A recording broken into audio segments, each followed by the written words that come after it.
Ayan, sana naman ladies and gentlemen, masarap na putahe.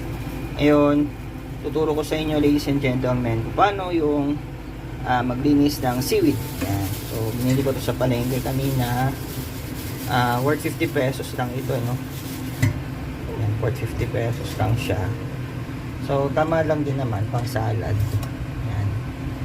Tapos, ngayon, hugasan natin konti ng tubig. Ayan. Ayan, tubig. Tapos, lalagyan natin ng asin. So, yan, asin. Lalagyan natin ng asin. Kasi importante, no, malinis natin kasi hindi natin alam kung saan yan kinuha or paano man dinala sa palengke. No? Yan. Tapos, may secret ingredient tayo na dato puti na suka. Ayan, lagyan natin ng konting suka. Ayan. Tapos halo-halo natin konti ladies and gentlemen. Ayan. Tapos drain natin, no? Drain na natin. Ayun, sorry. Ibabad muna natin sandali sa suka na may asin at saka tubig. After a few minutes, siguro mga 5 minutes lang binabad sa tubig na may sukat asin, i-drain na natin siya ngayon. Ayan, lagyan natin sa strainer.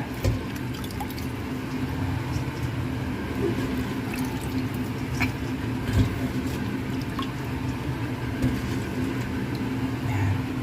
Tapos, yung pinagbabaran na tubig na to, tatapon na natin. So, ilalagay ulit natin dito sa kaldero. Alam nyo kaya kaldero ginagamit ko kasi tatakpan ko siya mamaya, no? Nalagyan ko siya ng mainit na tubig. Yan, lagyan na natin siya ng mainit na tubig. Bababad natin sa mainit na tubig ng mga 5 to 10 minutes, no? Kasi medyo rubberize yung texture ng seaweed. So lulutuin natin siya ng mainit na tubig lang. Ayan, so ayan na siya. Ayan. Tapos, ladies and gentlemen, tatakpan na natin para lumambot konti, no? Yung salad natin. So, ladies and gentlemen, ito na siya. No? After a few minutes, i-drain na natin, no? Yung mainit na tubig. Ayan.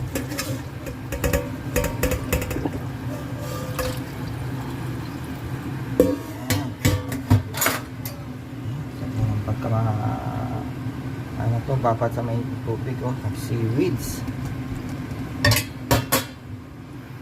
Ayan, saka na siya. Haluan na natin later ng ano to, ng kamatis saka sibuyas. Ladies and gentlemen, so ito na yung kamatis saka sibuyas, no.